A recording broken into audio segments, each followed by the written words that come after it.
writer and director of Forks Over Knives, Lee Fulkerson. Lee, thanks for joining us. Thank you. Fabulous job at so many levels. Thank you very much. Why was it so important for you to make this movie? Well, first of all, we came across some amazing research. The research that we came across was by a couple of doctors, Dr. Esselstyn, Caldwell Esselstyn, and Dr. Colin Campbell, who wrote the China study.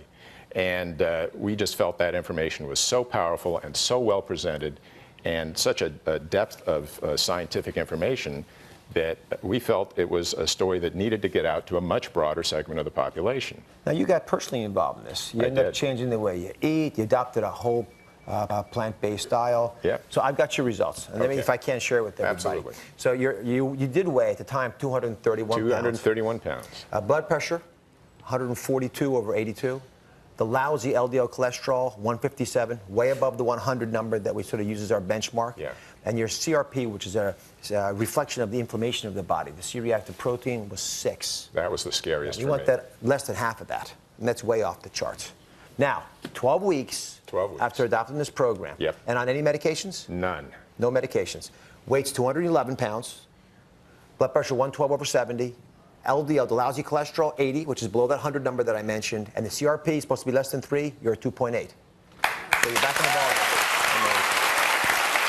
Did this surprise you? Were you shocked? I mean, I know you were making a documentary, but this is revolutionary. I was shocked. I was literally shocked by I thought the numbers were going to come down, but I had no idea they were going to come down that far, that quickly, and just by eating food. Yeah. Can I tell you something? No. I wasn't shocked at all. No, I wasn't. Because I have put a lot of my patients on this program, and for a reason. I have seen incredible results time and again, especially after I've done surgery. I know there's nothing else we can do. Yeah. And when you get that weight loss goal hit as well, it changes the way I think about what I'm doing with that scalpel that I showed earlier. Now, there are two pioneers of this new way of eating, and they're here today. Both of them are icons in my field. Dr. Caldwell Esselstyn and Dr. Colin Campbell, who mentioned earlier, whose groundbreaking work in the China study. And this is a book that I carried around with me for years. This is how important it is to a lot of us who have thought differently about how food plays a role in our life. And this book revealed a startling relationship between nutrition and disease at many levels. Both of you, thank you so much for being here. So, Dr. Campbell, we have spoken on this program frequently, and I think all of our audience will appreciate that diet plays an important role in preventing disease. But what makes the work that you learned about in China so important, so revolutionary with that regard? Well, my work actually started many years ago in the laboratory. And one of the first things that we did that I found very exciting, we could turn on and turn off the development of cancer, the progression of cancer in the laboratory by nutritional means. That's just nutrition? Just by nutrition. And for example, the first thing we did, we found that when protein is consumed in excess of the amount that's needed, it turns it on.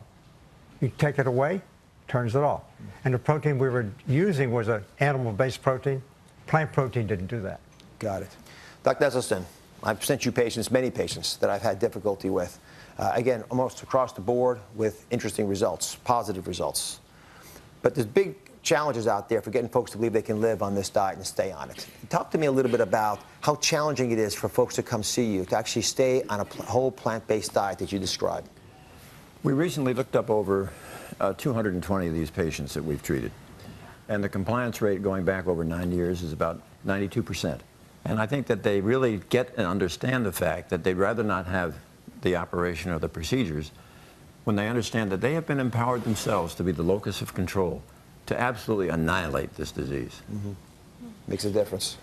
So there are 3 food groups that you need to avoid in order to avoid getting cancer and heart disease. I'm making it very simple. We'll show you exactly how to do it. Neil Barnard is joining us. Dr. Barnard is also in the movie. He's an adjunct associate professor of medicine at George Washington University. He's been eating this way for 25 years. Thank you for joining us. Great to be here. Good to see you again, Dr. Al. One of the best teachers on this thing. So let's go back to the very first concept that I think everyone expects.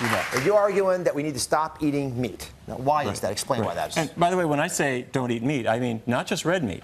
We're throwing out the chicken, we're throwing out the fish, we're also throwing out the eggs, the animal products in general. All right, I'm actually okay with eating less meat. My wife is a vegetarian, and so we sort of eat that way at home a lot, but fish is a big deal for me. And I was shocked to learn. I mean, you mentioned the movie, if it's slides, slithers, walks, if it has parents and a face, you don't want me eating it. Right?